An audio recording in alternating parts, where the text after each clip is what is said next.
Hi everybody, Ian Bremmer here, and a quick take to kick off your week. And today I want to take us to Argentina, where newly elected President Javier Milei deserves a round of applause, at least for where we see the country so far in his administration.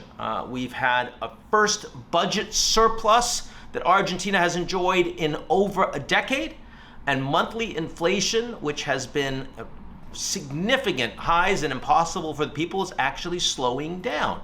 Now that's a really biggie deal. After several administrations in Argentina doing their damnedest to destroy the economy, Milei is turning the place around. He's succeeding. And by the way, this was not what I expected when the elections were happening. When he was first elected, I wrote, "Expect more economic collapse imminently."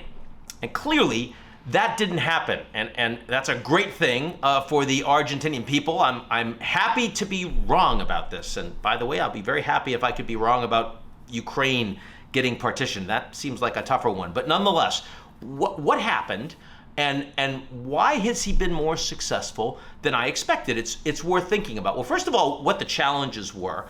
Milei's party has a thin minority in Congress. So he's had to use presidential decrees to push most of his ambitious economic reforms. He's the weakest president in institutional terms that Argentina has had in modern times. So he's swimming against a really strong current. And the Peronists, who control a lot of power in Congress and among mayors and governors and the trade unions, I mean, these are people that would love to see Milei fail. So first of all, my expectation was that no matter how smart, well thought through his economic policies were likely to be, the desires of the kleptocracy that's been in place for such a long time in having this guy fail and come back to power themselves would be so strong that he wouldn't have any chance to get anything through. In other words, they wouldn't be willing to compromise. Now, they have shown themselves willing to compromise,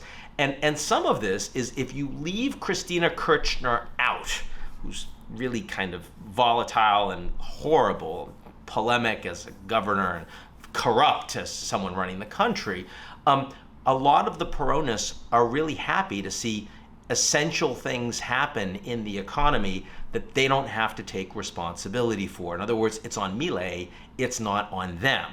And so there's a willingness to provide some compromise, even though that's going to mean smaller budgets, more austerity, that they're not going to get as much. They're willing to give him a little more rope than I expected before he became president. That's interesting. That's absolutely worth paying attention to. Difference between the Kirchners and her inner circle and the Peronists that have been running the country to ruin for a long time.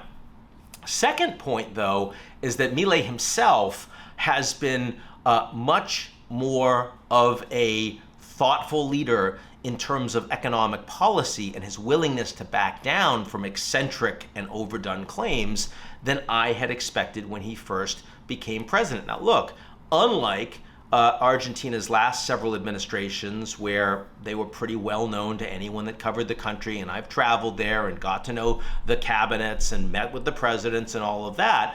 In this case, you had a complete outsider. I had no idea who was around Milei, and a lot of what was being said about him was a little bit out there, like for not just the fact that he wanted to like go after the leftist libtards, but I mean the fact that he had cloned dogs and that, you know, claimed to actually talk with one of them that died from beyond the grave. And I mean, a lot of the comments that he made were beyond eccentric. Having said that, there was also a lot of media coverage of Milei that really didn't like him because he was a right-wing libertarian, and also because he aligned himself with Trump and said nice things with the former president, and then of course goes and does a media interview with Tucker Carlson, who is a spreader of disinformation and a bomb thrower, not exactly someone you can trust. But that of course meant that ideologically a lot of people that were covering him were not covering him honestly. They were knee-jerk reacting to, this guy is going to be an idiot. And frankly, you know, absent an understanding of the people around him, I was more willing to go along with that. Well, it became fairly clear once he was in as president that his initial appointments were better than that. I sat down with his foreign minister to dinner back in January and was pretty impressed with her, both individually as a very competent, engaging, and smart person on policy, but also in the way that she described, which struck me as very honest, her relationship and conversations with the president. I heard from many people from different countries, developed countries around the IMF, that his appointment of the former president, Macri's economic advisor to the IMF board, was extremely well received. This was someone that was really well respected across the markets and meant that the IMF negotiations were likely to go quite well, and that the meetings that Milei had with Georgieva, the managing director of the IMF, were very strong, they were very engaged, and he was willing to listen on issues of what the Argentinian government needed to do economically, which has led to a very constructive bilateral relationship between them. Utterly essential given what Argentina's economic situation looks like right now. So all of that has been very positive. Now, having said that, there's no question that this cost of righting the Argentinian economy has meant a fall in real incomes, leading to a slowdown in consumption and economic growth and a downturn in living standards and an increase in poverty. That is happening. It's going to get worse. And government approval for now, given everything I've been saying, is actually surprisingly sticky and strong, especially if we look at Argentina's standards historically.